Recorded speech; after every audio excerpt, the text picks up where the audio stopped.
সারাটা জীবন হয়তো আমার এইভাবেই কেটে যাবে। তেলিয়ে তেলিয়ে কত কিছু করানো যায় মানুষকে বলো। মনের সাথে মানুষের যদি মনটাই না মেলে, তার সাথে ঠিক মতো সংসারটাও হয় না। আমার বরের সাথে আমার কোনোদিনও মনের মিলই নেই, যে একটা মনের মিল সেটা নেই।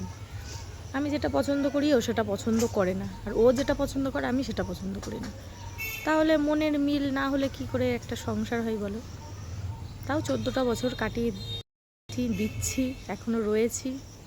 অশান্তি, ঝগড়া, মারামারি একসাথে করে যাই করি না কেন রয়েছি তো।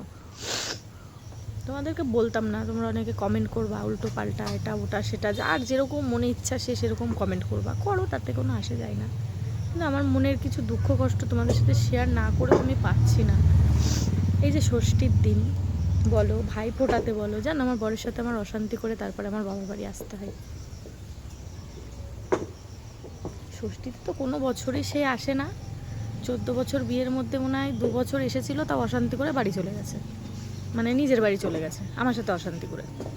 ওর ভালো লাগে না, ও মেন কথা বাড়ি ছাড়া ও কোথাও পছন্দ করে না। বাড়িতে আনন্দ করবে, বাড়ির সবার সাথে থাকবে, এগুলো পছন্দ করে। সব ঠিক আছে, বাড়ির সবার সাথে আনন্দ করুক, থাকুক, তাতে আপত্তি নেই আমার। কিন্তু আমারও তো ইচ্ছা করে না আমিও বরকে নিয়ে আমি আমার বাবার বাড়ি আরে না থাকি, আমি রাত্রে না থাকি, সারা দিন তো একটু আনন্দ করতে পারবো কি না বলো, কমেন্টে জানিও। যে আমারও তো ইচ্ছা করে আমি বর নিয়ে বাবার বাড়ি আসবো, ভালোভাবে থাকবো, খাবো, বেড়াবো, ঘুরবো, চলে যাব, না থাকি চলে যাব।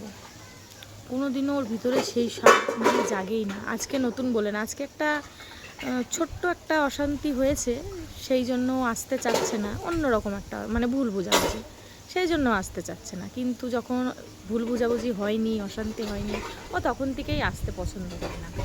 তো তেমন কিন্তু আমার ছেলেও হয়েছে, ও অত আমার বাবার বাড়িও পছন্দ করে না, থাকা আসা।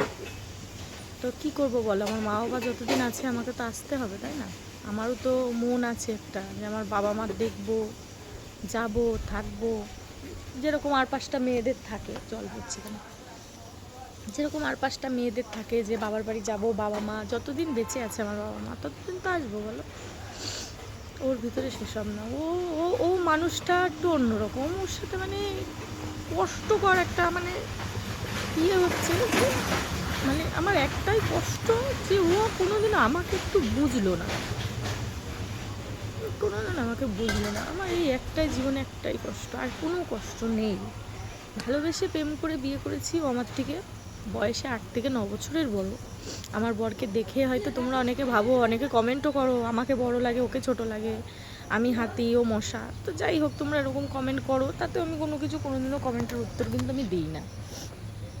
আজকে কিছু কথায় খারাপ লাগে, ও কোনোদিন আমাকে বোঝার চেষ্টাই করলো না, আমাকে বোঝে না, একদমই বোঝে না। অনেকে এবার এই কথাটা নিয়ে হয়তো অনেক মন্তব্য তোমরা করবে, যার যেরকম মন্তব্য করে যেও, আমার চোখ আছে, দেখবো, কমেন্টগুলো পড়বো, কিন্তু আমি কোনোদিনও রিপ্লাই কাউকে করি না, খুব খারাপ না লাগলে।